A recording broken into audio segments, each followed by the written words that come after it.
Howdy! Alright, so I understand it's been a long time since I've actually put anything out on this channel, and I have a good explanation for that, and this video is exactly why I have not posted on this channel for about 3 weeks-ish, I think it is. So one question to answer before we actually do start is, am I going to finish the Spider-Man review? Probably not. I was going to review all 8 mainline MCU Spider-Man films with Into the Spider-Verse as the 9th for a bonus, but I don't think I'm going to continue it because the first 2 videos didn't do all that well, and they take a lot of effort to make, and I just want to try something new for a change, and I want to put good use to the green screen and see if it is actually any good, which it probably won't be. I'll probably get onto the post-processing of this video and there'll be some shadows there, so it'll be a bit shit, but you know, it's worth a try. So anyways, hi, welcome back. So what I'm going to be showing you today, also telling you about today, is that I have been doing some research into PCs, PC building, console cleaning, taking apart a PC, taking apart a console, all these cool things. So I'm getting very tech savvy, you could say. The most tech savvy thing I've done is probably clean the PlayStation 4 and take it apart completely, put it back together, which is it's standard stuff, I suppose. But I'm going to be taking a big leap and bound, a very expensive leap and bound, and I'm going to be building a PC. I'm going to be building my very first PC. Well, it's not my first. That's my first. I've been using it for 3 years now. No, wait, about 4 or 5 years I've been using this PC now. So it's on its way out, which is why I have decided to build a new one. And I'm going to be showing you the parts that are going to be going in it today, and just use this as my excuse for not uploading. So, in the background at the minute on my PC, I have got Windows installing onto a USB drive, ready to boot up when it's complete, and yeah, I'm just going to crack on with this. So, I suppose we should start with the power supply, because without a power supply, your PC is not going to work. So, the power supply of choice is going to be the Corsair RM750ATX power supply. I have yet to open this thing, which I probably should do eventually, because I don't know if this thing's even going to fit in my PC, but I have a good feeling that it will do, so I'm not going to panic. I've chosen a 750 wattage on the power supply because I just want something big, something sustainable. If I decide to upgrade again in the future, there will be no need to replace the power supply, and I just think it's a decent voltage. For my current build, I'll probably only need about 500-ish, 550, but this again will just reduce the load on the power supply as well. So I suppose that is a bonus of having a decent wattage on your PSU. If I had to make any recommendations on a PSU to buy in 2022, I will probably say either a 750 or a 650, depending on what you're wanting to build, depending on how entry level things are going to be, and you know, just things like that, just the general scope of things. The case I'll be using is going to be the current case I have now, which is the GameMax Polaris. I do think it's a great case because it's big. That's about it. It looks nice, I suppose. The stock fans it comes with are very nice. It's very entry level, but at the same time, it's sustainable. It's got a lot of space, and I think you can probably fit quite a couple of hard drives in there and get some nice water cooling going on. So it's a very accessible case. I'm going to be taking everything out of the case and cleaning it on a separate video, because I think that'll make for a cool video. And after that, obviously, we can start the building and things like that. So this will be like a 4 or 5 part series of building the PC. Hopefully nothing goes wrong, because we'll have to make more videos. I'll have to spend more money. So what I will be doing with this case, however, is replacing the back fan, because the front three fans probably cannot be seen because of the tempered glass on the case. It's sort of like got a diamond effect on the front of the case, so it'll be impossible to see the full effect of the fan that I have picked for the back fan, and that is the Antec Infinity ARGB fan, which is very similar to, I can't remember, the Aerocool Mirage fan, I believe it's called. I went for the Antec one because it's cheaper for starters than the Aerocool one, and it's basically the same thing. So obviously you've got the screws there. I haven't unboxed this one, so I will be taking it out of the box real quick.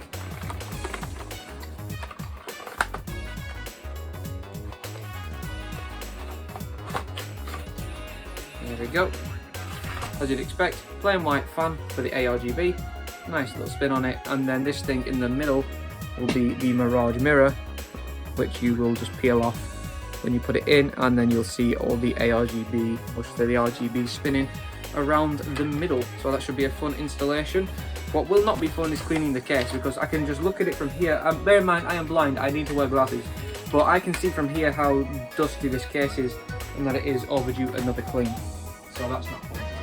Anyways, moving on, we have let's do our SSD next. I've just gone very standard with the SSD of a Samsung 980, 1TB, which they are very expensive. I was going to get a Pro version, but my motherboard comes with a heatsink anyway, so there would be no need for a heatsink. And also as well, the Pro does have faster read speeds of 7TB a second, not 3.7 terabytes. Oh my god, we're living in fucking 2050. 7 gigabytes a second, not 3.5 gigabytes a second, but this is plenty for me for what I need. I'll be using my PC mainly for work these days. You know, as you see kids, as you get older, this thing comes into life and it's called work, where you need finance. And I don't have that yet, but I will need it very soon.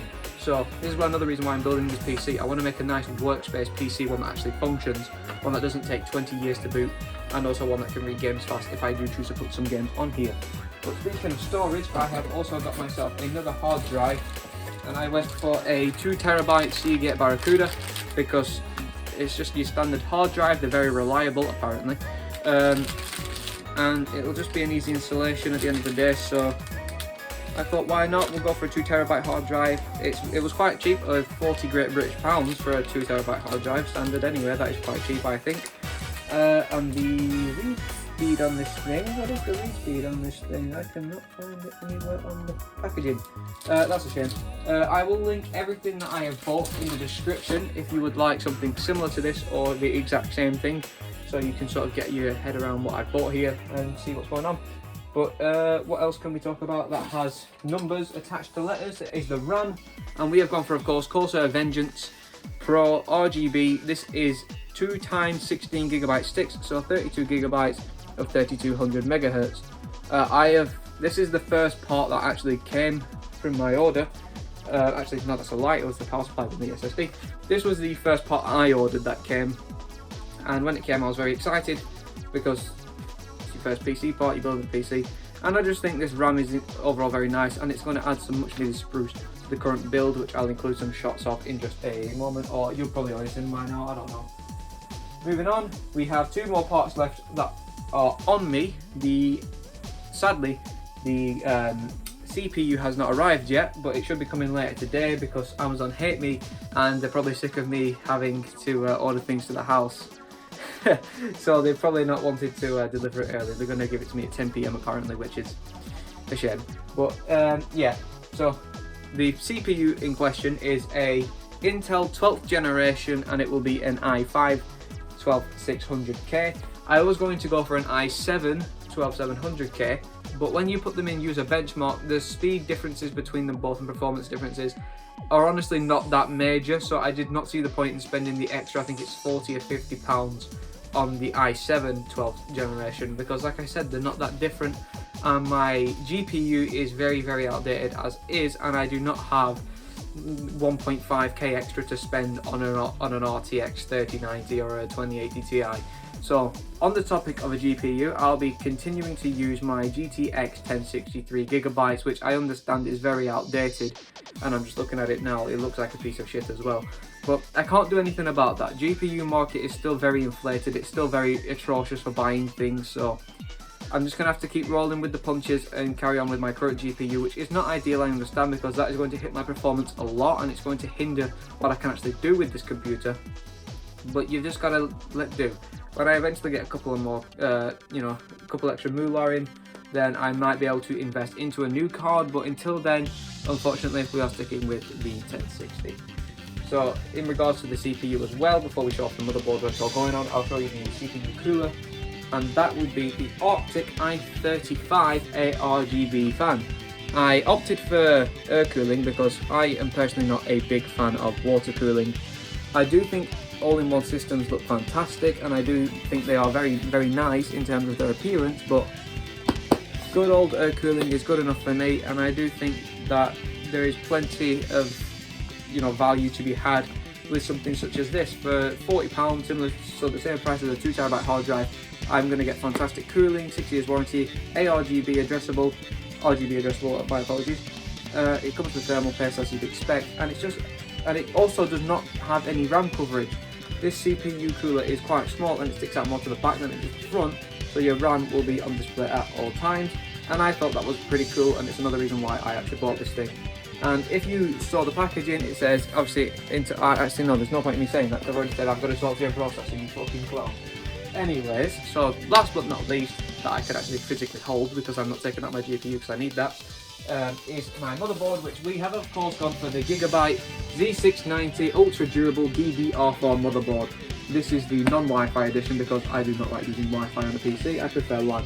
And the reason behind choosing this motherboard was because for a budget board, it is absolutely incredible for the value, I believe. Not only do you get 2.5 GBE gigabit LAN port, so it's 2.5 times faster than a standard Gigabyte port, which is what I have at the moment, but it's also got USB 3.0 on it, USB 3.2, USB 3.1, USB-C. It's got, I believe it's got 4 SSD slots. One of them comes with a heatsink included, and it has PCIe 5.0 support. So it's going to be very compatible. I nearly dropped it. It's going to be very compatible with future generations of GPU. Sorry, it's DDR4 because the RAM is obviously DDR4, and you cannot put DDR4 in DDR5. So that's why I went for this board, and I think it is a very aesthetically pleasing board. I'm not too bothered about the RGBs on a motherboard because all the other parts have RGBs on them anyway, and they're going to be shining like hell throughout the entirety of the PC being on. So I did not see much point in getting a fancy RGB lit motherboard because eventually I will get some Lian Li cables, the addressable RGB cables that you can wrap around basically anything, and they look very nice. So that'll essentially make up for that, but I'm not going to do that just yet. I'm going to get comfortable with cable management and having to fiddle around with actually how to build a PC first before I actually manage to put a Lian Li inside of it, and they are reasonably pricey, I suppose. But that is essentially it. So PC build of 2022, which will probably not meet 2022 standards, includes the case of a Game Match Polaris, the back fan, which is not important, but the back fan of an Antec Infinity, the PSU of an RM750 by Corsair, a 2TB hard drive, a 1TB SSD Samsung 980, and I forgot to mention this, but the 1TB hard drive I have in my current build will also be brought over to make a total of 4TB of storage. We will then have the motherboard of the Gigabyte UD-DDR4. The CPU will be an i5-12600K, 32GB of 3200MHz Corsair Vengeance RGB Pro. And then last but not least, our CPU cooler will be the Arctic i35A RGB fan. And that is everything that is going in this PC. Actually, no, it's not. There's also the GPU of a NVIDIA, I think it's an EVGA card, I believe it is anyway from memory, a 3GB 1060 GTX. And that is everything that is going in this build. I am very excited to get it started. In the background, like I said, I have Windows being put onto a USB stick as we speak, and I think it's going to be very fun. I've been wanting to build a PC for the longest time, and the closest I've gotten to that is PC Building Simulator. So there's a lot of grey area that still needs to be covered in terms of gaps in my knowledge about PC building, but what can you do? So I'm very excited to get this on the way. I will hopefully be recording as much of this as possible. I know that when the CPU arrives, which is tonight, so I'll either do this tonight or maybe tomorrow. Don't know when I'll be building it, but it'll definitely be before the 22nd of February. I will be taking apart the case, giving it a good clean, and getting everything ready for the build. And after I've built it, we'll be doing the installation guide on how to install Windows 10, and also my first time setup of the PC, benchmarking it and getting a good impression for how it performs against the current one. So thank you very much for watching this. I hope you found this entertaining. You know, tech nerds will watch anything these days, I'm one of them. And I will link, like I said, I'll link all of these parts in the description, so if you want to have a dabble at them yourself, or if you fancy buying them for your build, if you want to build a PC, then I believe this is a decent lineup to boot with, because like I say, it's quite entry level for 2022 standards, and quite a lot of this you can get on a budget. I believe I got all of this for just under £1,000, but obviously I have the GPU in there as well, which for today's standards will probably be about 400, 500.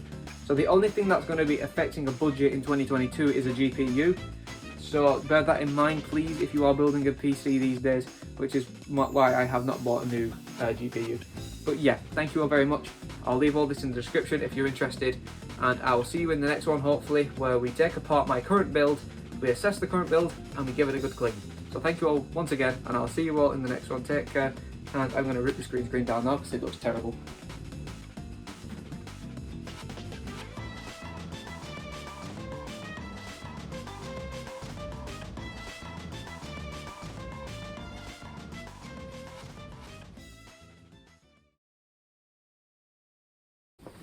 Here comes the fun part of this video, folding the fucking green screen.